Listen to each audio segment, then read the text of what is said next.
जिस राज्य का मुख्यमंत्री यह दावा करता हो कि हम जो है लुटेरे गुंडों को जड़ से मिटा देंगे, यानी कि हम बात कर रहे हैं यूपी के देवरिया का। देवरिया में जिस तरीके के घटना आज से कुछ दिन पहले घटा है, उसके बाद से देवरिया का चर्चा पूरे देश में होने लगा है।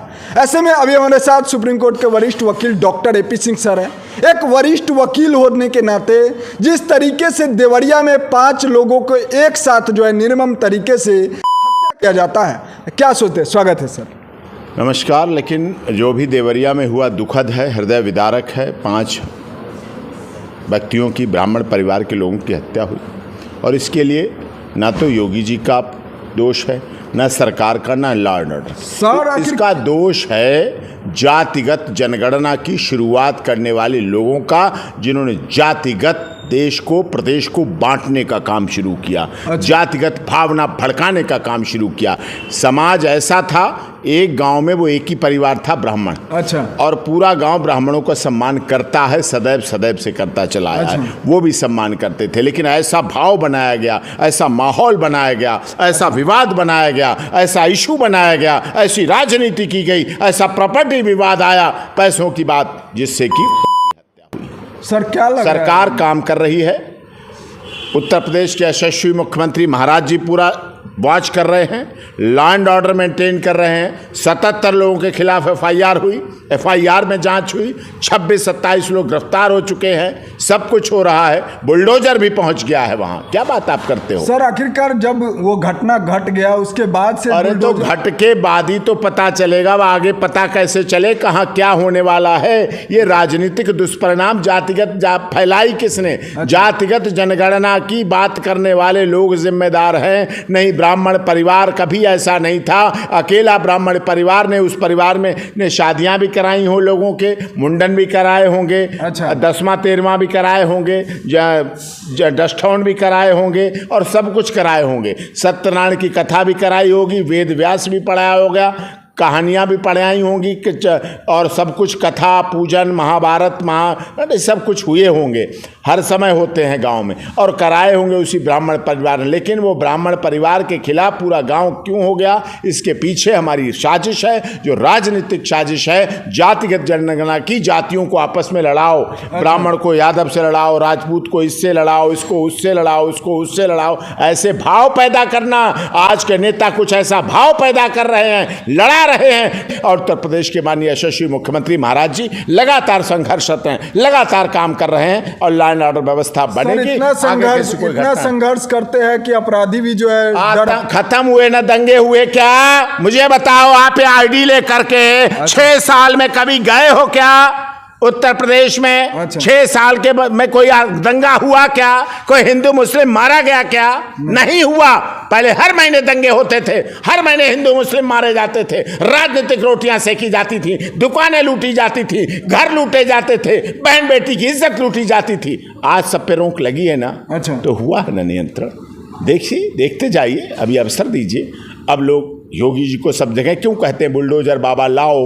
हाँ। तो अगर कानून व्यवस्था बनती हो, अगर हमारी बहन बेटियों की इज्जत बचती हो, अगर इस देश के गरीब, दलित, शोषित, पीड़ित, मजदूर, मजलूम के घर का दिया जलता हो, अगर उनको रोजी रोजगार, स्वास्थ्य सुविधाएं, चिकित्सा सुविधाएं और उनकी बच्चियां पढ़ने जाती हो, तो अच्छा है ना। फिर बुरा क्या है?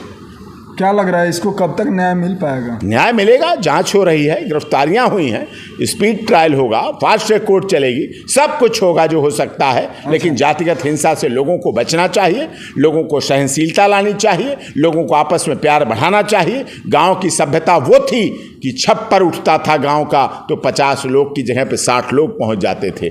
वहाँ क्रेन नहीं आती थी छप्पर उठा के रखने को, क्रेन आएगी तो छप्पर उठा के, लोग ही उठा के रख देते थे। लड़कियों की शादियों में हजारों बाराती आते थे, गांव के बच्चे खिला देते थे, पूरी दावत रात भर खिलाते रहते थे। वेटर नहीं आते थे, होटल नहीं आते थे, 5 स्टार होटल से नहीं वेटर मंगाए जाते थे। ये गांव के लड़के होते थे जो बेटर होते थे, जो इनके सिस्टम से बेटर होते थे।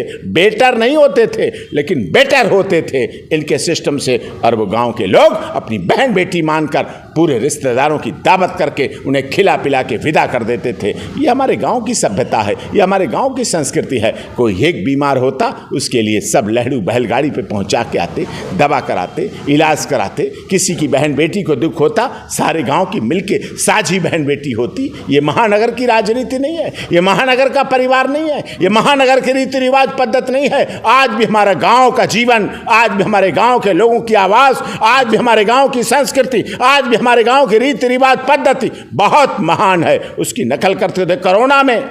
कोरोना काल में जब पूरे शहरों ने लोगों को धक्के देकर बाहर भेज दिया, अच्छा, कोरोना काल ने जब लोगों को स्वीकार नहीं किया, फैक्ट्री मालिकों ने बाहर कर दिया, उद्योगपतियों ने बाहर कर दिया, सब जाओ अपने घर। लेकिन वो गांव का दिल था, वो गांव के लोग थे जो उसे स्वीकार किया और फिर से अपने घर बुलाया, गांव बुलाया और कहा आओ मेरे गांव, पधारो मेरे देश, तुम्हारा स्वागत है।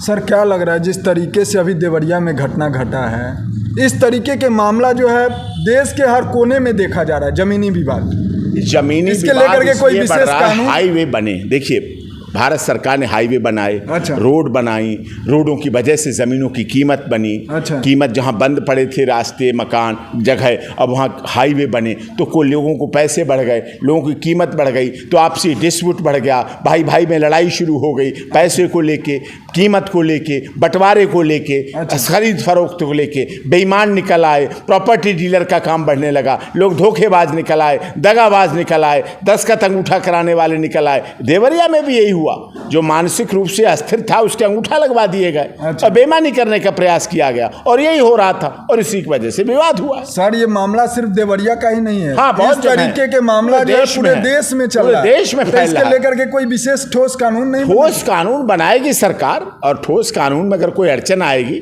तो हम लोग सुप्रीम कोर्ट में, माननीय सर्वोच्च न्यायालय में इसके लिए कोई कार्रवाई करेंगे कि नेशनल हाईवे जो बनते हैं, जहाँ कीमत एकदम आसमान छूने लगती है, जहाँ जीरो से ज़मीन हीरो बन जाती है, तो लोगों में लड़ाई ना नेचुरल है पैसे के लिए। बाप बड़ा ना भैया, सबसे बड़ा रुपया, ये आज की कहावत थोड़ी है। कभी जमाने में बाप भी नहीं बड़ा, भाई भी नहीं बड़ा, बाप बड़ा ना भैया, सबसे बड़ा रुपया। तो ये कहा गया था ना, पैसा अंधा बना देता है, सोने चांदी की चमक आंखों को चुंधिया देती है, चमक में दिखता नहीं है, अपना पराया लोग भूल जाते हैं, परिवार भूल जाते हैं। ये तो बात सत्य है। तो इसलिए भाई भाई में झगड़ा हो जाता है, बेटा बाप में झगड़ा हो जाता है, भतीजे चाचा में झगड़ा हो जाता है, मर्डर हो जाते हैं, हत्याएं हो जाती हैं, ज़मीन वहीं रहती है, मुकदमे चलने लगते हैं, जेलों में लोग सड़ने लगते हैं। उस पर लोगों को भी सहनशीलता सीखना चाहिए और अपने पारिवारिक स्थिति को समझना चाहिए। ठीक है। तो जिस तरीके से आपने सुना यूपी के देवरिया में जिस तरीके से प्रेमचंद्र का मामला था, वहाँ पर जो 5 परिवार को एक साथ जो है निर्मम तरीके से हत्या कर दिया जाता है, इसके बारे में आपने सुने सुप्रीम कोर्ट के वरिष्ठ वकील डॉक्टर AP सिंह सर से। फिलहाल इस वीडियो के बारे में आपका प्रतिक्रिया क्या कहता है, नीचे कमेंट में लिखते हुए जाइएगा। मिलते हैं किसी अन्य खबरों के साथ, तब तक के लिए दीजिए इजाजत। जय हिंद, जय भारत।